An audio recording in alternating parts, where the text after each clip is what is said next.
Hey, sweet kids. So, this is the end of week 6, and I'm just going to do a brief overview of what we talked about this week.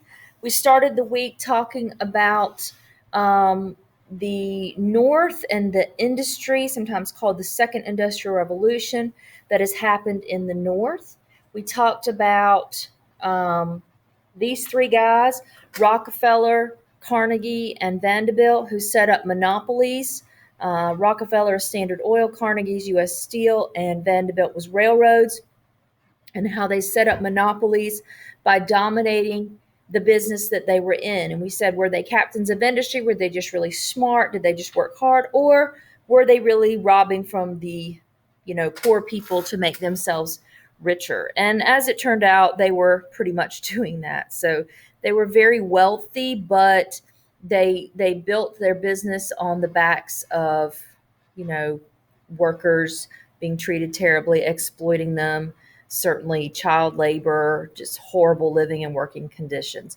And so then you had to do a couple of activities, what was happening in the country at the time that made this growth so much, made the industry grow so much. So the first thing is we had a lot of new inventions that were coming along during this time for communication and transportation. Specifically, we had the telephone and the telegraph, and then for transportation, the growth of railroads, specifically the transcontinental, and how that began to link east and west.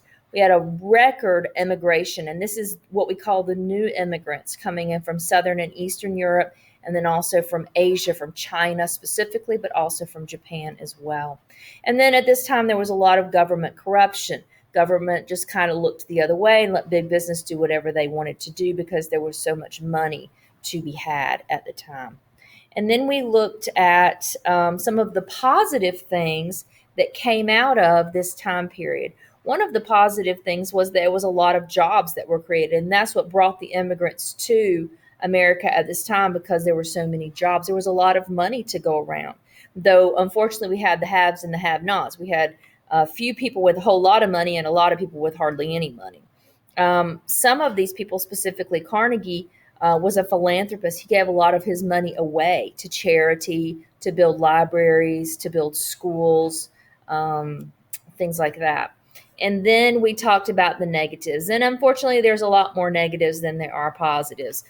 Government was unbelievably corrupt, and big business really controlled government. If you look at this political cartoon right here, this is Standard Oil being portrayed as an octopus. And see, they've got their tentacles in this is the Capitol building, this is the White House, this is the Supreme Court. So basically, they're just strangling everything to get what they wanted. Living and working conditions were terrible. We have child labor. So basically, things were not good. It wasn't a good way to run business, but business was exploding and expounding at this time. Then we talked about the immigrant experience themselves. So many immigrants coming into the United States during this time. We call these the new immigrants. They're coming in from Southern and from Eastern Europe. And they're coming into two locations in the United States, either Ellis Island or Angel Island. European immigrants coming from Southern and Eastern Europe come to Ellis Island. Ellis Island's on the East Coast, New York City Harbor. The way you can remember that is Ellis starts with an E, Europe starts with an E, and East starts with an E. So that's where they come. And then Angel Island, that's where our Asian immigrants are coming, mostly Chinese immigrants brought over to work on the Transcontinental Railroad, but also some Japanese immigrants. And the way you can remember that is Angel starts with an A and Asian starts with an A. So Angel Island is in San Francisco, Ellis Island is in New York. And we just have terrible living and working conditions. This idea of the American dream kind of turns into the American nightmare. They live in tenement apartments, which are just really, cheaply built, quickly constructed buildings, and they're just terrible. They're nasty. There's no government services. And so you get a lot of corruption, the politicians who are taking bribes, and they just, want to get voted in. And so they get these immigrants to vote for them. Just a lot of government corruption at this time. These people live pretty miserably. And as we're going to see next week, some laws have to be passed to make lives better for the working man. And then the last thing we talked about with respect to immigrants, as we talked about Samuel Gompers, and we talked about the rise of the AFL and the labor unions, and how what he did that was very effective is he used something called collective bargaining. Now, this is not to say that he doesn't use strikes and protests. He does. But what he wants is he wants higher wages, better working conditions, and the 8-hour workday. Most workers, even little children as young as 4 and 5, are working 12 to 14 hours a day. Very dangerous conditions. And, if you lose your hand in the machinery, sorry about your hand, you lose your job too. Nobody really cares about you. So he just wanted to fix that. And what made his organization more successful than other labor unions before him was collective bargaining, that everybody sits down to the table and they work things out. However, it still wasn't that great. Business and big business and government were in bed together. They were definitely working together, helping each other out. After that, we kind of moved away from focusing on the North, and we started focusing on the West. So at the same time that Reconstruction is happening in the South, industry is happening in the North, we get lots and lots and lots of movement toward the West because of something called the Homestead Act. So the Homestead Act gave anybody who would agree to live out there 160 acres free and clear. Well, what's that going to mean for Native Americans? What it's going to mean for them is when all these people show up, Native Americans are going to get pushed out again. They always get the worst end of the deal. And so we looked through some documents and we talked about how, since the first English settlers showed up, Native Americans have really gotten the raw end of the deal. In this document, we talked about how they were forced to assimilate, to work in white people factories and go to white people schools. This is a really good picture right here that explains assimilation. These are two photos of the same children, here before they entered the Indian school, here afterwards. You see they're made to wear white people clothes, cut their hair, really just giving up their traditions and cultures.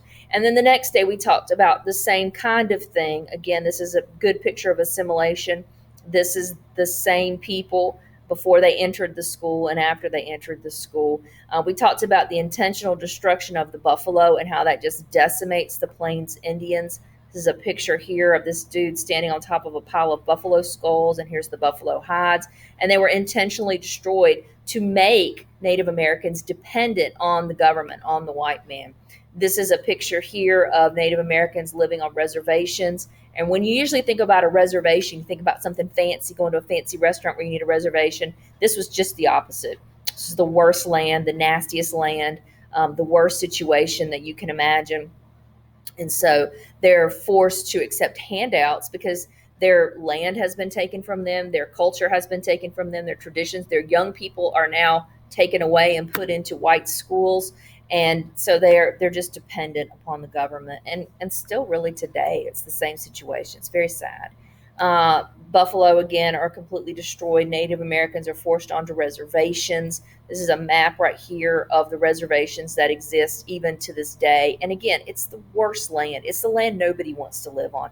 This right here looks like a bunch of land so good, but they actually did a bunch of nuclear tests out here right after or right around the time of World War II. And so all this area is just radiation. The drinking water is unsafe. It's old mining camps, uranium in the groundwater. It's a terrible area to live. This up here, of course, is just inhospitable, just completely freezing cold. So it's just the worst land. Nobody wants to live on it. And even to this day, and we looked at this video right here, which I think is so sad, Native Americans don't have access. Even today in 2020, they don't have access. They don't have paved roads. They don't have running water. A lot of them are on welfare or other types of government assistance because they just can't provide for themselves. And so the Transcontinental Railroad and the westward expansion that it brought was really the beginning of the end for Native Americans. If you have any questions about this week, you need anything, please feel free to call me. You can text me through Google Voice. You can send me an email, or you can send me a private message on Google Classroom. If you want to do a Google Meet, just let me know and I'll meet up with you. Anything that you need, I'm always happy to help. Hope you have a great weekend.